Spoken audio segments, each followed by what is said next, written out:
السلام علیکم عزیز طلباء، امید کرتا ہوں آپ لوگ اپنے گھر میں خیریت سے ہوں گے۔ میں جنید کمال آپ کے سامنے چیپٹر نمبر 4 اور لیکچر نمبر 7، موضوع ہمارا ہے خطبہ الہ آباد ایڈریس۔ مسلم لیگ کا 21واں اجلاس 29 دسمبر 1930 الہ آباد میں منعقد ہوا، اور اس میں جو ہے انہوں نے کچھ باتیں کی علامہ اقبال نے، اور یہی وہ موقع تھا جس میں انہوں نے پاکستان کا ایک تصور پیش کیا، اسی لیے وہ مصور پاکستان کہلائے۔ وہ کہ علامہ اقبال جو ہے ان کا پاکستان بننے سے پہلے انتقال ہو گیا، لیکن پاکستان کا جو پہلا آئیڈیا جو تھا، علیحدہ وطن کا جو پہلا آئیڈیا تھا، وہ اس اجلاس میں دیا گیا۔ اس کے کچھ اہم نکات ہیں، اس کا میں آپ سے تذکرہ کر لوں۔ سب سے پہلی بات جو انہوں نے کہی وہ یہ کہ ہندوستان کسی ایک قوم کا وطن نہیں۔ ان کا یہ کہنا تھا کہ ہندوستان میں سکھ بھی رہتے ہیں، ہندوستان میں عیسائی بھی رہتے ہیں، اور ہندوستان میں جو ہے مسلمان بڑی تعداد میں رہتے ہیں، اور ہندوستان میں ہندو رہتے ہیں، اور ہندوؤں کی اور مختلف ذاتیں بھی رہتی ہیں۔ اس کے علاوہ بدھ مذہب کے ماننے والے بھی وہاں رہتے ہیں، جین مذہب کے ماننے والے بھی رہتے ہیں۔ تو کسی طور پر ہندوستان کسی ایک مخصوص قوم کا وطن نہیں، یہ ان کا یہ کہنا تھا کہ India is not a homeland of one nation because of different nations are exist here, so we can't say that it is one nation of homeland of one nation. So that's why Allama Iqbal had expressed his view on that. اس کے پیچھے مقصد کیا تھا؟ اس کے پیچھے مقصد یہ تھا کہ کانگریس جو ہے اس کا یہ کہنا تھا کہ کانگریس جو ہے وہ سیاسی طور پر صرف ہندوستانی کی نمائندگی کرتی ہے، اور ہندوستان جو ہے وہ ایک ہی قوم کا وطن ہے۔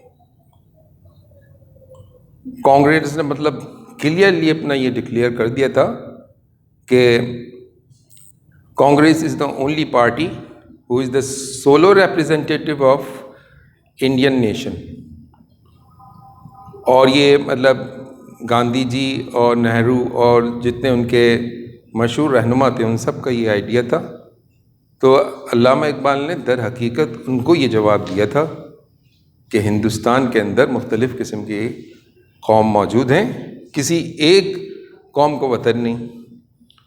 اور پھر اس کے بعد ان کا سیکنڈ پوائنٹ جو سب سے ویلڈ تھا وہ یہ تھا کہ مسلم ریاست کی تشکیل کا مطالبہ، establishment of separate Muslim state, یہ ان کا demand for separate Muslim state. ان کا مطلب یہ ایک پوائنٹ تھا جس میں انہوں نے یہ کہا کہ سندھ کو اور پنجاب کو اور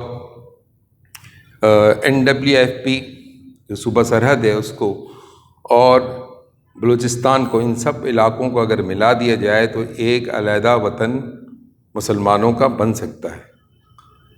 اور اس کے ساتھ ساتھ انہوں نے یہ بھی مطلب بتایا کہ انڈیا میں ہندوؤں کے بعد سب سے زیادہ جو بڑی تعداد میں جو قوم رہتی ہے وہ مسلمز ہیں۔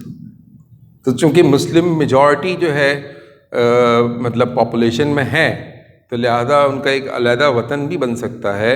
انہوں نے اس ریجن کو جو آپ کا اس وقت کا پاکستان کہلاتا ہے، اس وقت کا جو موجودہ پاکستان ہے، اس کو انہوں نے 1930 میں اس باقاعدہ انہوں نے اس کا تذکرہ کیا، اور انہوں نے یہ کہا کہ cultural wise Muslims are same, جتنے مسلمس کے گروپس ہیں وہ صحیح ہے کہ ان کے اسکول آف تھاٹس الگ ہیں سب کچھ، لیکن اس کے باوجود اگر جو ہے کلچرل وائز دیکھا جائے تو مسلمان ایک ہی قوم کے طور پہ ہے۔ تو اس میں کیا حرج ہے کہ اگر ایک علیحدہ وطن نہ بنا دیا جائے، ایک سیپریٹ ہوم لینڈ جو ہے وہ کیوں نہ مطلب وطن مسلمانوں کے لیے بن جائے۔ تو یہ ان کا مطالبہ تھا۔ مسلم اسٹیٹ مطلب اسٹیبلشمنٹ آف مسلم اسٹیٹ یعنی ایک اسلامی ریاست کا ان کا مطالبہ تھا. اسلامی ریاست کیا ہوگی؟ مسلم اسٹیٹ کیا ہوگی؟ مسلم اسٹیٹ وہ ہوگی جہاں پر جو ہے اکارڈنگ ٹو اسلام مسلمان اپنی زندگی گزار سکیں. اور اسی طرح جو ہے ہندوستان کے اندر چونکہ یہ ممکن نہیں، اور کانگریس جو ہے ان کی گورنمنٹ 1937 میں آئی، انہوں نے عملی طور پہ یہ کر کے دکھایا کہ جو ان کے پاس جب گورنمنٹ آئی تو انہوں نے مسلمانوں کے اوپر کون سے ظلم نہیں ڈھائے. اذان دینے پہ پابندی، اسی طرح جو ہے قربانی کے اوپر پابندی، مطلب بہت ساری چیزوں کے اوپر، ایسی چیزوں کے اوپر پابندی جو مسلمانوں کے کلچر میں ہیں اور اسلام کے اندر ہے، وہ مسلمان اس کو کھل کے نہیں کر سکتا. تو لہذا ان کی یہ والی بات بالکل صحیح تھی کہ مسلم ریاست کی جو انہوں نے تشکیل کا ایک مطالبہ کیا تھا، ان کا جو ایک ڈیمانڈ تھا فار سیپریٹ مسلم اسٹیٹ، یہ بالکل اپنی جگہ پر ایک ویلڈ پوائنٹ نظر آ رہا تھا. کچھ باتیں انہوں نے مسلمانوں کو کہا، وہ مسلمانوں کو انہوں نے اس طریقے سے سمجھایا کہ گاندھی جی کا یہ کہنا تھا کہ religion and politics both are different. مذہب اور سیاست یہ دونوں علیحدہ علیحدہ ہے.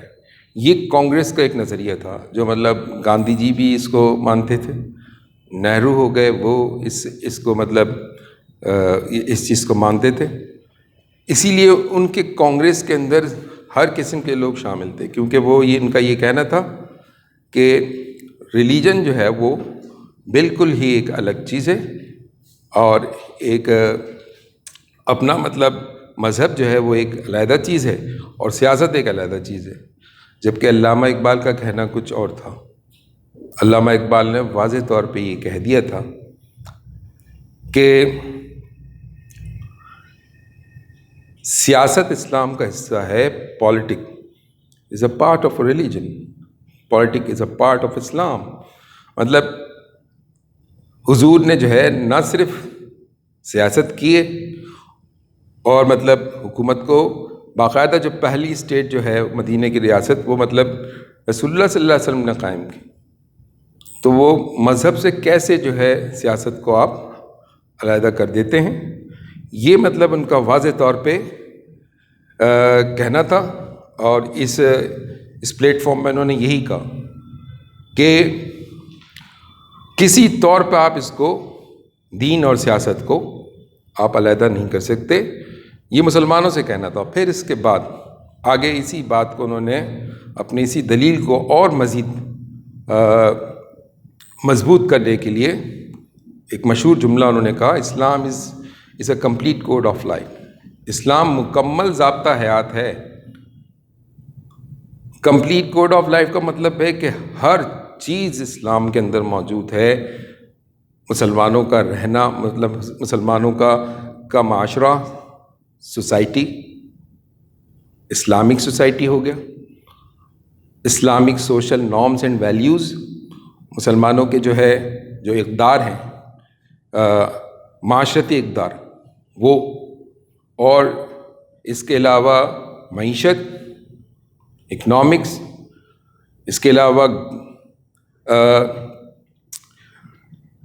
مطلب حکومت کرنے کا طریقہ. تو یہ سب چیزیں جو ہے اسلام کے اندر مطلب پالیٹکس، سیاست، یہ سب چیزیں اسلام میں موجود ہیں اور اس میں کوئی کمی نہیں ہے. اور مطلب ان کا یہ انہوں نے قرآن کی ترجمانی کی، جس میں قرآن کے اندر اللہ تعالیٰ نے جس میں نبی کریم صلی اللہ علیہ وسلم سے فرما دیا تھا کہ آج ہم نے آپ کا دین مکمل کر دیا. تو اس کا مطلب ہے کہ دین کے اندر کوئی جھول نہیں ہے، کوئی کمی نہیں ہے. There is no loops and holes in Islam. اسلام کے اندر کوئی مطلب جھول نہیں ہے، اور اس a complete code of life, مطلب مکمل ضابطہ حیات. پھر اس کے بعد فائنلی جو ہے انہوں نے 2 نیشن تھیوری کو پیش کیا، 2 قومی نظریے کو. انہوں نے واضح طور پہ اس کا اعلان کیا کہ ہندوستان کے اندر یہ جو دو قومیں بستی ہیں جو میجورٹی میں ہیں، ایک مسلمز ہیں اور پھر اس کے بعد مطلب پہلے نمبر پہ ہندوز ہیں اور دوسرے نمبر پہ مسلمز ہیں، تو دونوں کے طور طریقے، رہن سہن، مطلب way of life is completely different, مطلب ایک دوسرے سے بالکل علیحدہ ہے. لہٰذا ان کو ایک جگہ پہ رکھنا اور ایک قوم کہنا یہ بالکل غلط ہے. ہندوستان میں اگر نیشنلزم، اس زمانے میں ہندوستان میں نیشنلزم مذہب کے بنیاد پہ ہوتی تھی، تو لہٰذا اگر مذہب کے بنیاد پر نیشنلزم کی بنیاد رکھی جائے تو ظاہر سی بات ہے مسلمانوں کا ایک علیحدہ قوم ہونا بنتا ہے. صرف مسلمانوں کا نہیں، سکھ بھی ایک الگ قوم ہے. اگر عیسائی جو بڑے تعداد کے اندر اس انڈیا کے اندر رہتے اور مطلب 14 سینچری سے جو ہے وہ رہ رہے تھے، تو وہ ایک بڑی تعداد میں موجود تھے، تو وہ بھی ایک ڈفرینٹ نیشن ہے. تو یہ ان کا مطالبہ تھا. اس میں مطلب اخلاقی پہلو بھی نظر آتا ہے، معاشرتی پہلو بھی، اور ساتھ ساتھ میں سیاسی پہلو بھی نظر آتا ہے. یہ الگ بات ہے کہ الہ آباد ایڈریس کو اس زمانے میں اتنا زیادہ مطلب اس کو وہ فیم ہوا نہیں، اس لیے کہ 1929 میں جو ہے نہرو رپورٹ، اور پھر اس کے بعد 29 میں 14 پوائنٹس آ گئے تھے، تو وہ 14 پوائنٹس کو بہت زیادہ اہمیت دی جا رہی تھی.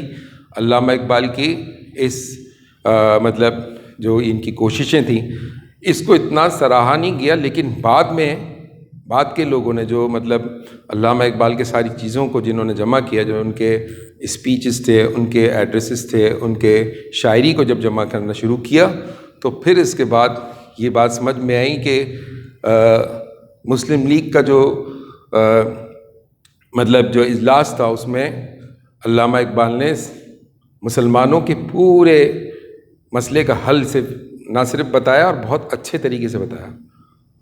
اور اسی لیے الہ آباد ایڈریس کی اپنی جگہ پر بہت زیادہ اہمیت ہے. عزیز طلبہ، ہم اپنے اس لیکچر کو یہیں پہ ختم کرتے ہیں، اور امید کرتا ہوں کہ آپ اس لیکچر سے مستفیض ہوئے ہوں گے.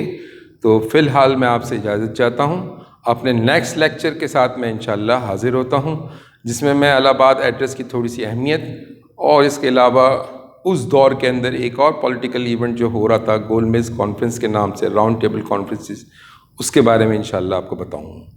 السلام علیکم.